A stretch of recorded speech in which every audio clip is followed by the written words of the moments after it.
boa noite, gente linda da Academia da Mente. Estamos aqui começando nossa 14ª semana de apostilas temáticas.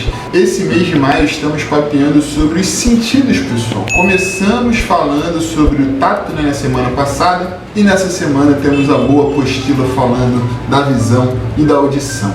Na semana passada a gente até conversou sobre como o tato parece às vezes ser um sentido que se desgasta menos com o passar do tempo, né?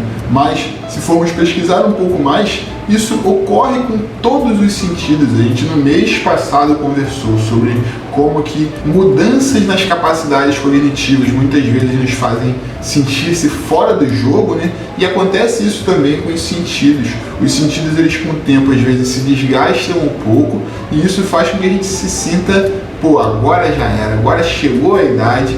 Só que assim como acontece com a memória, como acontece com a atenção, acontece também com os sentidos a possibilidade de trabalharmos esses sentidos, compensarmos os sentidos com outras ferramentas, por exemplo. E a visão que a gente está falando hoje é um bom exemplo, né? Muitas pessoas têm a visão se desgastando com o tempo e nem por isso elas param de enxergar, né? Muita gente faz uma cirurgiazinha de catarata, uma cirurgia de correção, acho que podem, né? Mas que não podem, às vezes colocam um óculos e compensam ali, né? Um astigmatismo, uma questão que aparece. E a gente está conversando isso porque a visão, eu acho que é o principal sentido ali que se desgasta com o tempo e deixa logo evidente, né? A pessoa fala, não estou conseguindo ler, e isso tira a pessoa do ambiente, né? Aqui na sala, por exemplo, se tem um exercício de localização e ela não consegue enxergar bem, tá tudo meio embaçado, meio confuso, já fica mais difícil, fica mais puxado.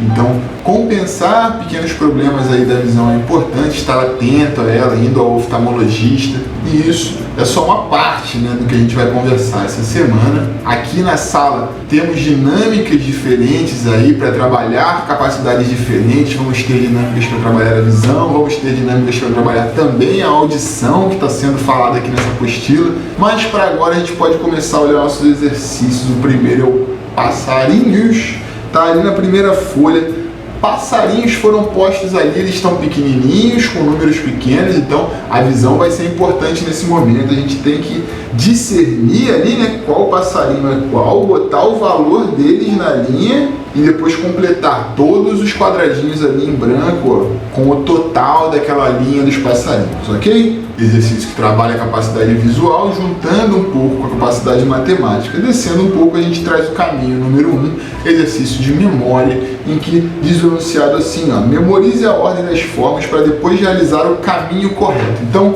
temos ali dois grupos. Primeiro um grupo com 5 formas e depois um grupo com 6 formas. O grupo com 5 formas tem quadrado, triângulo, bola, triângulo, quadrado. Então, começa com quadrado e termina com quadrado. Tem um triângulo fazendo sanduíche ali e uma bola no meio, né? Começa com quadrado verde, termina no quadrado azul.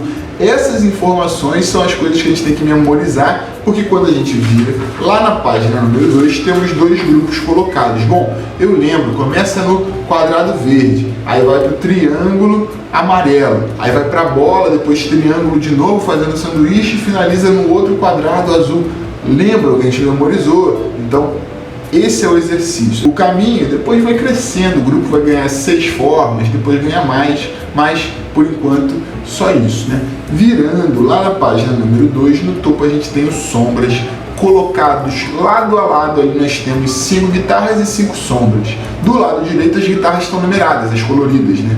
E o enunciado está dizendo, relaciona as sombras das guitarras com aquelas numeradas. Então, aquele mais redondinho ali recebeu o número 1. Vou procurar a sombra mais redondinha, bota o número 1, capacidade visual, tranquilinho, descendo um pouco, operações e resultados. Aí já é uma capacidade nada visual, totalmente matemática. Fizemos um grupo ali, em formato meio de losango, né, com quadrados rosa e azul.